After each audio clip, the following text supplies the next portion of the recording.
Hello everyone, AmyR here with Prairie Paper and Ink, and if you haven't been following me on my main Prairie Paper and Ink YouTube channel, I've been in a bit of a white and gold and black kick lately.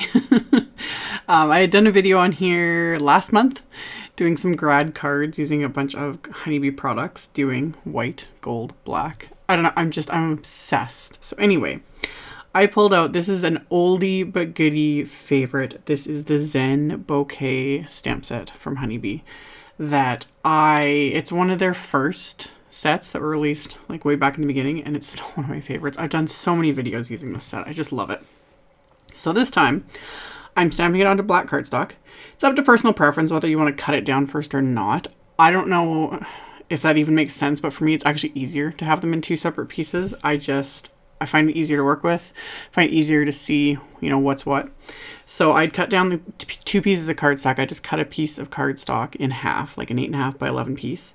And then I cut it in half again. So I have both of these pieces are 4 1/4 by 5.5. And I just line them back up side by side in my stamp platform. And I'm stamping this huge Zen Bouquet image onto it with some clear embossing ink. And I had used my anti-static powder tool first.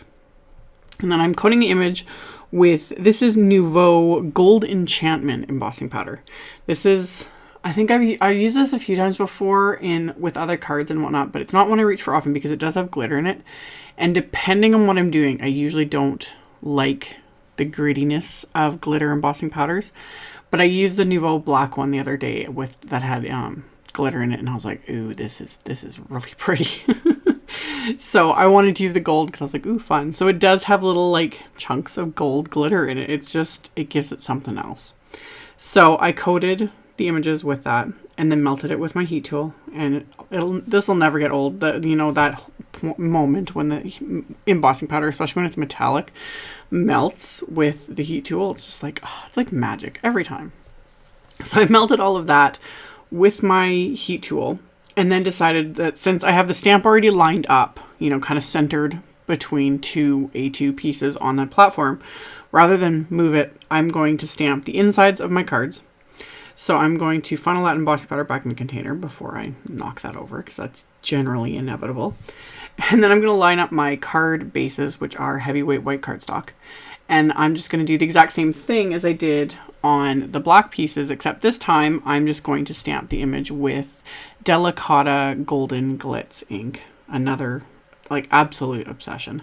And this again, when you stamp it, like you could stamp the outside of the cards like this. Like I've done several other ones recently that kind of same idea. I even thought about stamping the Zen Bouquet just in black, and then adding the gold splatter and like it for such a simple color combo. There's just limitless possibilities.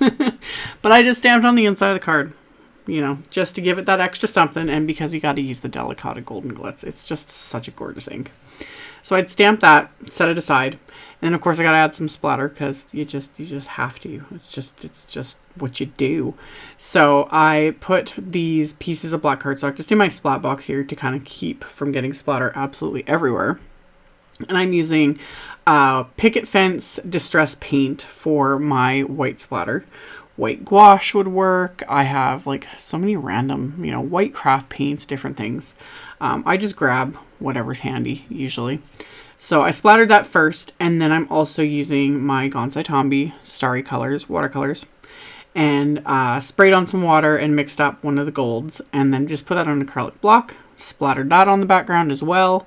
And then I'm going to clean off my brush and my acrylic block and whatnot and set those panels aside so they can fully dry.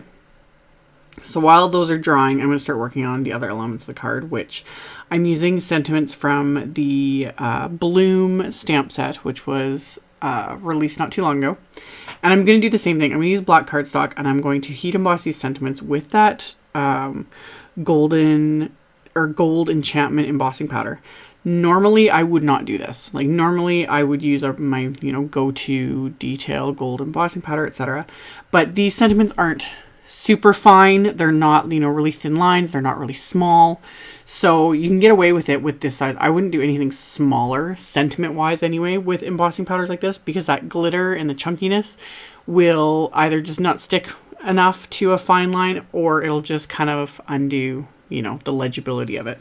So it works for some things. It worked on the main image. It worked on these sentiments just fine. I just wouldn't use it on anything really tiny detailed. If you're having a hard time, you know, you emboss little sentiments or something with a lot of fine detail, and the minute you emboss it, you lose that definition, or it just looks like a blob. Get a finer embossing powder, because, you know, there's ultra fine ones and there's ones that, you know, fine detail, etc., etc. But anything that says glitter, like glitter embossing powders, doesn't matter what it is. It's gonna be chunkier. It's just the way it is, because you got to have those little chunks of glitter. So anywho, random little aside. So I did that, and then I stamped the insides of the cards with more sentiments from the Bloom set, and I just stamped those with my VersaFine Claire Nocturne ink. And then for these black panels, I am just trimming off just a little bit. I wanted them to be slightly smaller than A2 sized, so that I can adhere them to the white card bases and have them, you know, kind of framed by that white cardstock. So I trimmed these down, and then I also had die cut sentiments using the Coordinating Bloom stamp set. There's a coordinating die set that has the 3 layers, which Honeybee does quite a bit of. So it'll have the word, then an outline, and then a second outline that has like piercing detail, etc. So the words I die cut from some Nuvo gold. This was gold pearl mirror cardstock, so it's not as reflective as some of the other ones. It's more the satin finish that I really like. So I die cut the word from that, and then the second, or like the first outline, I actually die cut from those black panels. This is not something I do very often, but I didn't want to cover up. I wanted to, you know, expose as much of that black panel with the Zen Bouquet as possible. So I die cut the outline from that black cardstock. Then I'm going to adhere my panel to the card base. And then I'm going to adhere the die cut in the outline to the second outline that has the piercing detail. That I die cut just from white cardstock. So that's going to kind of peek out around the sentiment, and then you're going to still see that kind of continuation of the Zen Bouquet. So it's just kind of a neat effect that I was like, ooh, I kind of like how this looks. So did that with both of these cards. Just did the die cutting and then just layered, stacked everything together, adhered it to the card base, and then the sentiments I die cut with the Banner Builder wafer dies, and then trimmed off the ends with my paper trimmer. And then I'm going to adhere those as well to the card fronts with my craft tacky glue. So then once I've got everything adhered the way I like it, I got to add a little bit more bling, because, you know, there's not enough. And I had to turn on my overhead lights because it was getting way too dark. It was like the camera just was having a hard time picking up the black on a black background, etc., etc. So I turned on my overhead lights, and then I pulled out some gold crystals from my stash and just kind of sprinkled those rather heavily throughout both of these cards. So I'm just adhering them into place with my jewel picker and more craft tacky glue. And then once I get these adhered into place, that's going to finish off both of these cards. So as always, if you are interested in any of the supplies I used or the pictures or anything like that, I will have all of that linked below the video in the video description. There'll be a link to a blog post, there'll be supply lists. All that stuff will be in the description box below the video for you to check out if you're interested. Thank you all so much for watching and for subscribing and for thumbs upping and commenting on my videos. I really appreciate it. And I will see you all very soon in the next one. Bye.